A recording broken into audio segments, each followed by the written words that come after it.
Hello student, मैं मनीष कुमार। आज के इस लेक्चर में हम लोग श्री अरविंद को समझने का कोशिश करेंगे।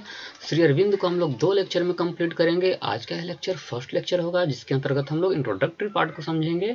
उसके बाद हम लोग सेकंड लेक्चर में हम लोग उनका पॉलिटिकल फिलॉसफी और पॉलिटिकल एक्टिविटीज़ को समझेंगे, जिसके अंतर्गत कि हम लोग उनके द्वारा दिया गया theory of passive resistance, cultural nationalism और nation as a divine entity के प्रिंसिपल को समझेंगे। तो चलते हैं, शुरू करते हैं आज के इस लेक्चर को। अरविंद का जन्म 15 अगस्त 1872 ईस्वी में कलकत्ता में हुआ था। उनके फादर डिस्ट्रिक्ट सर्जन थे। पश्चिम बंगाल में एक रंगपुर नामक एक जिला है, उसी जिला में डिस्ट्रिक्ट सर्जन थे। उनके पिता मेडिकल का पढ़ाई ब्रिटेन से ही किए थे, तो वे चाहते थे कि उनके बच्चे ब्रिटेन में ही रहकर पढ़ाई करें। इस तरह से वे अपने बच्चे को, मतलब उनके फादर, श्री अरविंद के फादर, उनको 1879 ईस्वी में 1879 ईस्वी में उनके दो बड़े भाइयों के साथ उनको इंग्लैंड मैनचेस्टर भेज देते हैं। लेकिन इससे पहले, इंग्लैंड जाने से पहले, वे दार्जिलिंग के एक लैरेटो कॉन्वेंट है, स्कूल है, उस कॉन्वेंट में वो कुछ दिनों के लिए रहते हैं, कुछ शायद 3 साल के लिए रहते हैं लैरेटो कॉन्वेंट में, दार्जिलिंग में। उसके बाद 1879 में अपने 2 भाइयों के साथ इंग्लैंड मैनचेस्टर चले जाते हैं स्टडी के लिए। उसके बाद हम लोग देखते हैं कि उनके फादर का एक सपना होता है, ड्रीम होता है कि उनका बेटा जो अरविंद थे, वे सिविल सर्विसेज को क्वालिफाई करें।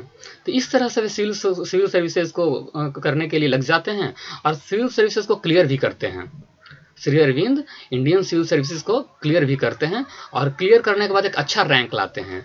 अच्छा रैंक लाने के बाद भी वो ब्रिटिश गवर्नमेंट को सर्व करने से मना कर देते हैं, मतलब कि क्वालिफाई करते हैं इंडियन सिविल सर्विसेज एग्जाम को, लेकिन वो प्रोबेशन पीरियड को ही कंप्लीट करते करते, मतलब प्रोबेशन पीरियड करने के बाद वो ब्रिटिश गवर्नमेंट के अंदर वो सर्विस नहीं देते हैं, छोड़ देते हैं, मतलब कि ज्वाइन नहीं करते हैं, छोड़ देते हैं ट्रेनिंग के दौरान ही।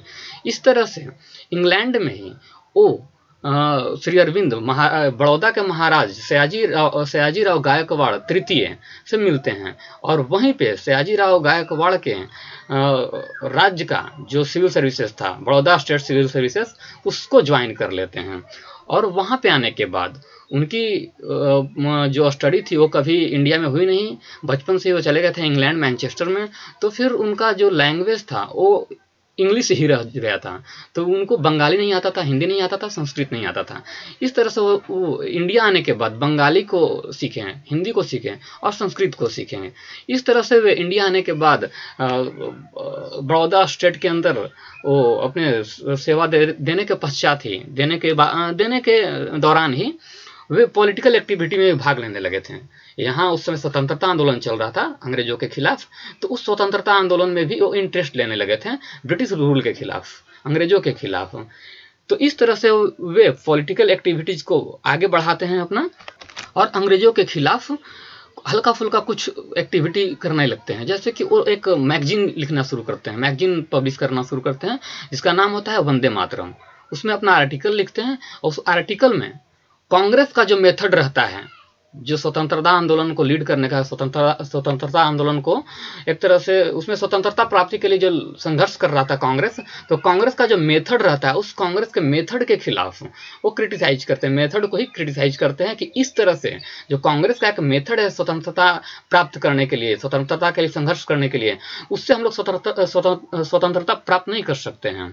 तो इसलिए उन्होंने उस जो उनका आर्टिकल जो लिखा जा रहा था वंदे मातरम करके, इस तरह से उसमें कांग्रेस के मेथड को क्रिटिसाइज करते हैं।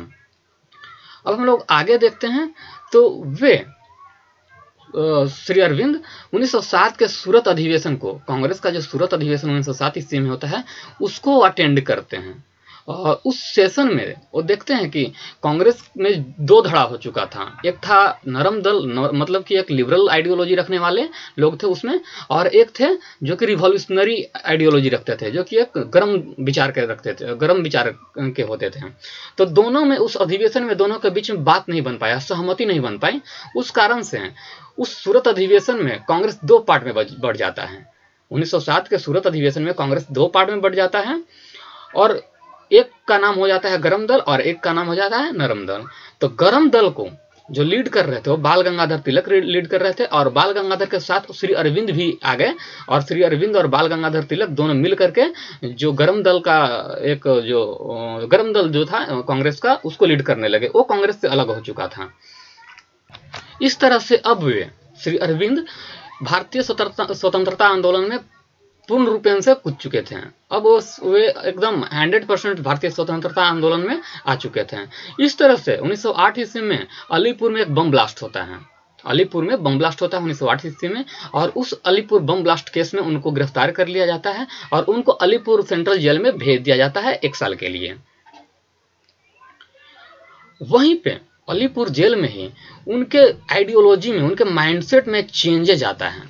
वे पॉलिटिकल थॉट से वो अलग होकर के स्पिरिचुअलिटी की तरफ चले जाते हैं। उनके माइंड पे एक असर आता है, और वो जो उनका राजनीतिक एक सोच था, वो राजनीतिक सोच को आध्यात्मिक सोच में तब्दील कर देते हैं। अध्यात्म की तरफ उनका झुकाव हो जाता है। उनका जो एक सोचने का तरीका था जो पहले रिवॉल्यूशन, हाँ, लेकिन वो रिवॉल्यूशनरी बने रहते हैं। ऐसा नहीं था कि अध्यात्म की तरफ जाते हैं तो उनका जो क्रांतिकारी विचार था वो क्रांतिकारी विचार छोड़ देते हैं। वो क्रांतिकारी विचार को कैरी करते हैं, साथ में रखते हैं, कभी भी उसको मरने नहीं देते हैं। इस तरह से वे अध्यात्म की तरफ मुड़ जाते हैं। अब हम लोग आगे बढ़ते हैं, देखते हैं कि जब वे जेल से निकलते हैं तो उनका एक स्पीच होता है, और एक बहुत ही प्रभावशाली स्पीच होता है। वो स्पीच जो होता है उत्तरपारा एक जगह है, उत्तरपारा जगह पर ही उनका स्पीच होता है, इसलिए उस स्पीच का नाम रखा जाता है उत्तरपारा स्पीच। और यह उत्तरपारा स्पीच जो है श्री अरविंद का बहुत ज़्यादा ही पॉपुलर स्पीच है।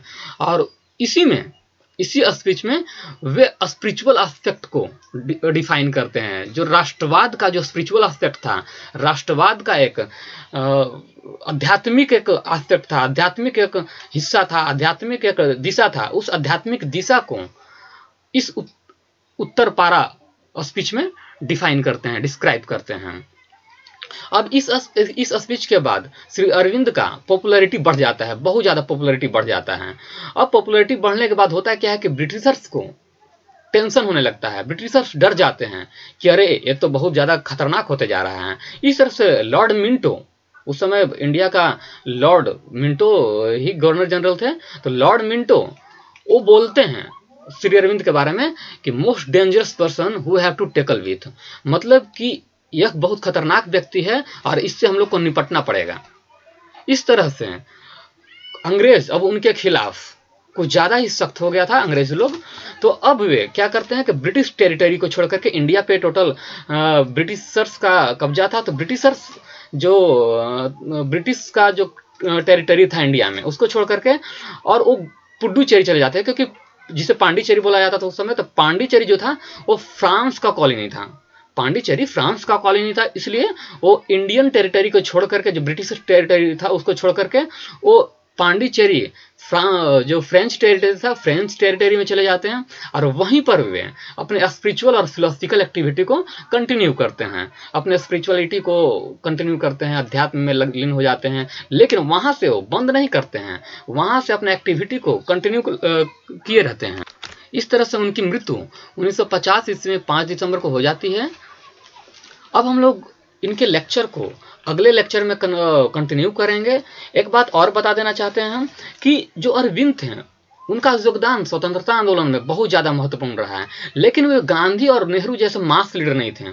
उनके पास एक मास सपोर्ट नहीं था, वो पॉपुलर थे, इंटेलेक्चुअल थे, वो उनका जो एक बौद्धिक क्षमता था वो लिखने में ज़्यादा विश्वास करते थे, वो स्टडी में ज़्यादा विश्वास करते थे। इस तरह से वे स्टडी और अपने लेख के माध्यम से ही स्वतंत्रता आंदोलन को कंटिन्यू करते हैं, पांडिचेरी से ही। इस तरह से हम लोग देखते हैं कि वे मास लीडर नहीं होने के बाद भी उनका जो योगदान रहा है भारतीय स्वतंत्रता आंदोलन में वो बहुत ज़्यादा महत्वपूर्ण रहा है। अब हम लोग अगले लेक्चर में उनके द्वारा जो एक्टिविटी है, उनके द्वारा जो पॉलिटिकल फिलॉसफी दिया गया है, जो थ्योरी ऑफ पैसिव रेजिस्टेंस का दिया गया है, जो कल्चरल नेशनलिज्म का जो प्रिंसिपल दिया गया है, जो nation as a divine entity के संदर्भ में उनका जो कंसेप्ट है, उस कंसेप्ट को समझेंगे। इस लेक्चर को हम लोग यहीं खत्म करते हैं। बहुत बहुत धन्यवाद। Thank you.